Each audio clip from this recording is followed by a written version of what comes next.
اس کو ہم وے نہیں کر سکتے، بالکل ایز اے پلین لکوڈ کی حیثیت سے جاتی ہے وہ. ہمیں نہیں معلوم، اس کا میکینزم ہمیں نہیں معلوم، لیکن یہ بات بھی صحیح ہے کہ وہ میڈیسن دینے کے بعد بہت سے مریض افاقہ ہوتا ہے ان کو، ان امراض کا ان کو علاج ان کو ہو جاتا ہے. تو یہ رزلٹ جو ہے دس از ویری امپورٹنٹ. اصل چیز کیا ہوئی؟ یہ رزلٹ ہوا جو ایک ایسی دوا دینے کے نتیجے میں سامنے آتا ہے جس کو آپ سائنٹیفکلی، جو سائنس کی دسترس میں یا سائنس کی اس میں نہیں آتی، سائنس اس کو میزر نہیں کر سکتی، سائنس کو تسلیم بھی نہیں کرتی.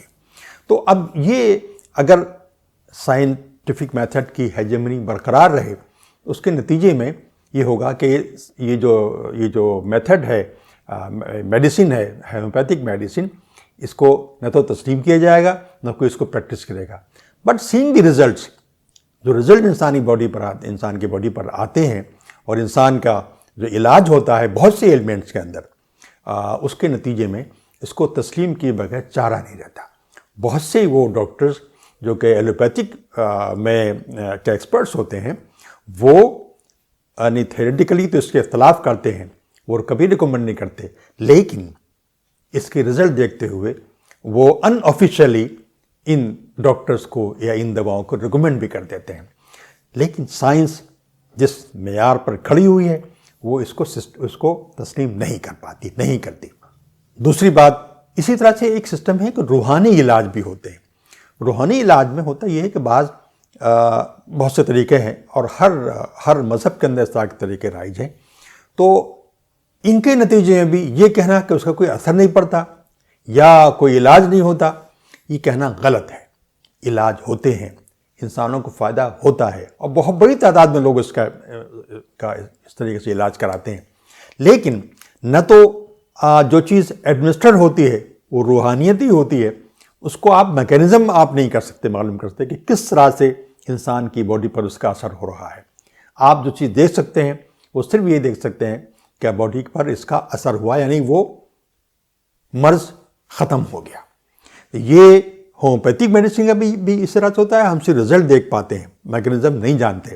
اس طرح سے روحانی علاج کے اندر بھی ایسے ہی ہوتا ہے کہ ہم میکینزم سے واقف نہیں ہوتے، واقف ہو بھی نہیں سکتے جو ہمارے پاس جو اویلیبل ٹولز ہیں اس کو استعمال کرتے ہوئے، لیکن رزلٹ ہمارے سامنے ہوتے ہیں.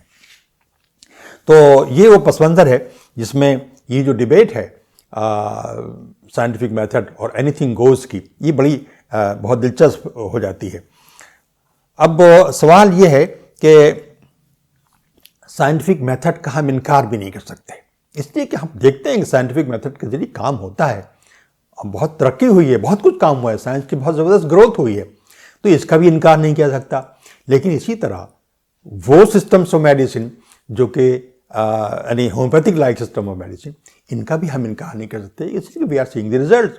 ہومیوپیتھک سسٹم آف میڈیسن ہو یا روحانی علاج ہو، ان میں بھی ہم رزلٹ دیکھتے ہیں کہ رزلٹ تو آ رہے ہیں، تو ہاؤ ول ڈیفائن اٹ. اب یہ ایک انا کا مسئلہ بن جاتا ہے کہ دو وی نو دی ریزلٹس آر دیئر، لیکن اسٹل وی اگنور اٹ، ہم اس کو کہتے ہیں کہ ایسا نہیں ہے، اس کا انکار کرتے ہیں. یہ بات یہ چلی آ رہی ہے، یہ آج بھی یہ چیز باقی ہے. اب اس میں اس پورے ریل میں ایک مشورہ سید حسین نصر نے ایک جگہ دیا تھا. انہوں نے لکھا تھا کہ یہ جو ایگزسٹنس کے جو لیولز ہیں یہ مختلف ہیں اور ان کو ہمیں تسلیم کرنا چاہیے. کچھ ایگزسٹنس کے لیول وہ ہیں جن کو ہم میٹیریل ایگزسٹنس کہہ سکتے ہیں، کچھ ایگزسٹنس وہ ہیں جن کو روحانی کہا سکتا ہے، اور بھی ہو سکتے ہیں آپ، یعنی 1 2 3 4 طرح کے لیولز ہو سکتے ہیں.